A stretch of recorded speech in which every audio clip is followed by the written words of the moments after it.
Bonjour à toutes et tous et bienvenue dans cette nouvelle vidéo consacrée à la préparation des concours. Alors, à l'heure où je tourne cette vidéo, il y a pas mal d'épreuves orales qui se profilent pour un certain nombre de candidats, pour un certain nombre de concours. Donc j'avais envie de faire une petite vidéo pour vous rassurer un petit peu et pour vous parler des 5 choses qui sont à faire le jour du concours. Nous allons les voir, elles ont toutes une importance réelle et il est donc nécessaire de bien se concentrer sur chacune de ces choses que nous allons voir après ça.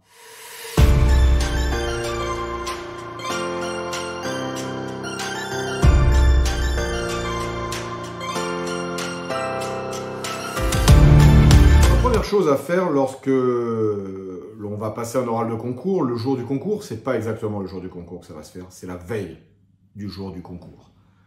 Prenez une journée off. Vous ne faites rien, vous ne révisez rien, vous n'apprenez rien, vous ne lisez rien.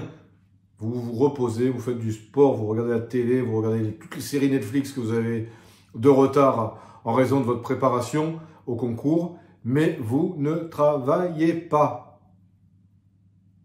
C'est pas en une journée que vous allez récupérer le retard que vous avez accumulé au fil des semaines, si tel est le cas. Donc moi, ce que je vous conseille à faire, je l'ai toujours fait lorsque je préparais mes examens, lorsque j'ai préparé les concours, c'est de me laisser une journée de repos. Et surtout, par pitié, prenez-la vraiment, y compris avant d'aller à l'oral. J'ai tellement vu des gens qui révisaient des fiches dans le couloir. Ça sert à rien. Ça ne sert à rien si ce n'est à vous faire monter le stress, à vous embrouiller, etc. Donc, première chose, on laisse une journée off. Deuxième chose, pensez à prendre une montre. Ça peut paraître idiot, mais on n'est plus habitué à avoir une montre. Pour un certain nombre d'entre nous, d'ailleurs je n'en ai pas regardé, on a souvent l'heure sur notre smartphone. Et ça risque de poser problème parce que le smartphone, pendant le concours, on ne va pas pouvoir l'utiliser. Donc pensez à prendre une montre. Ça va vous permettre de jeter un œil lorsque vous allez faire votre présentation orale, de voir où vous en êtes.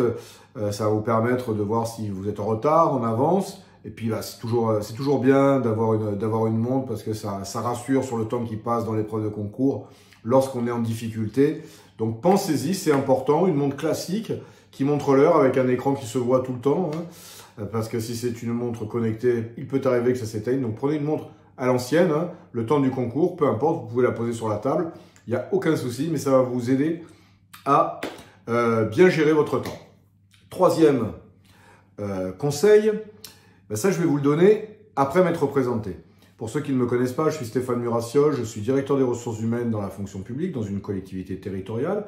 Et depuis de nombreuses années, je suis également formateur sur tout ce qui concerne les ressources humaines, le management et les préparations de concours. C'est pour ça que je suis devant vous aujourd'hui, pour vous donner des conseils qui me paraissent importants parce que j'ai souvent fait partie des jurys de concours et je sais ce qui est attendu.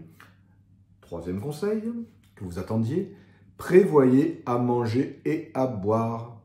Que ce soit pour l'épreuve écrite d'ailleurs ou l'épreuve orale, il peut arriver que, notamment sur l'oral, que vous ne soyez pas pris à l'heure où on vous a dit. Vous êtes convoqué à 13h30, mais des fois vous êtes 10 à être convoqué à 13h30 et vous pouvez, ça risque d'être long d'attente, etc. Donc ne tombez surtout pas en hypoglycémie, pensez à prendre à boire, à manger une barre de céréales, une barre chocolatée, peu importe. Mais ayez quand même quelque chose au cas où. Le stress, des fois, ça peut faire monter la pression, ça peut faire monter le stress. Ça peut vraiment nous mettre en difficulté. Donc vraiment, soyez attentifs à ça, prévoyez quelque chose. Et encore plus, d'ailleurs, je fais une parenthèse, si c'est l'écrit, parce que c'est une épreuve qui dure plusieurs heures. Et le risque de perdre de l'énergie pendant cette épreuve est réel. Donc vraiment, à boire et à manger. Essentiel. Quatrième conseil, qui va se faire également la veille, de la même manière que la journée est off, la veille ou l'avant-veille, peu importe, c'est de repérer la route.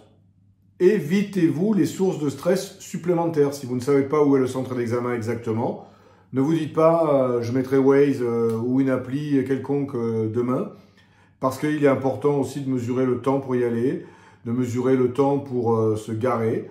Peut-être que ça va être un jour où, je sais pas moi, où il y a l'école, où il y a une manifestation, etc. C'est hyper important. Donc, enlevez-vous cette source de stress. Allez repérer la route la veille. Allez repérer où vous allez vous garer. C'est important aussi de ne pas avoir à tourner pendant 2 plombes si vous devez vous garer. Quitte à repérer un parking payant, tant pis, ça sera un petit investissement, mais ça peut être nécessaire. Repérez ça, ça ne sert à rien de vous mettre en panique pour des choses que vous pouvez gérer la veille ou l'avant-veille. Et dernier conseil et 5e conseil, arrivez en avance. Arrivez en avance, laissez-vous une marge de manœuvre. De toute façon, quoi qu'il arrive, vous allez stresser, que vous soyez chez vous, que vous soyez dans votre voiture, que vous soyez au centre d'examen. Le stress va monter, la pression va monter, ce qui est tout à fait normal. Il est prouvé qu'on est moins stressé lorsqu'on connaît les lieux où l'on est. Donc si vous arrivez à un quart d'heure, 20 minutes, une demi-heure, 1 heure en avance, les lieux, vous allez vous les approprier petit à petit. Ça va devenir familier, entre guillemets. Vous allez voir que finalement, c'est un lieu comme un autre. Et que finalement, tout va bien se passer et que vous allez être dans un lieu familier. Voilà, tout simplement. Donc, vous voyez, ces 5 petits conseils, rien d'extraordinaire, mais qui sont du bon sens et vraiment qui sont très utiles pour vous retirer le stress le jour de votre épreuve. Si cette vidéo vous a plu, je vous remercie de la liker. Si vous n'êtes pas abonné, pensez à le faire, à partager la vidéo. Allez en dessous aussi, vous allez voir qu'il y a des liens pour vous abonner à ma newsletter si vous le voulez, qui va vous permettre d'avoir qui est gratuite, qui va vous permettre d'avoir des conseils toutes les semaines sur la manière de préparer un concours, sur la manière de développer un état d'esprit de vainqueur. Donc n'hésitez vraiment pas. Et puis, je vous dis à bientôt pour une prochaine vidéo. Allez, au revoir.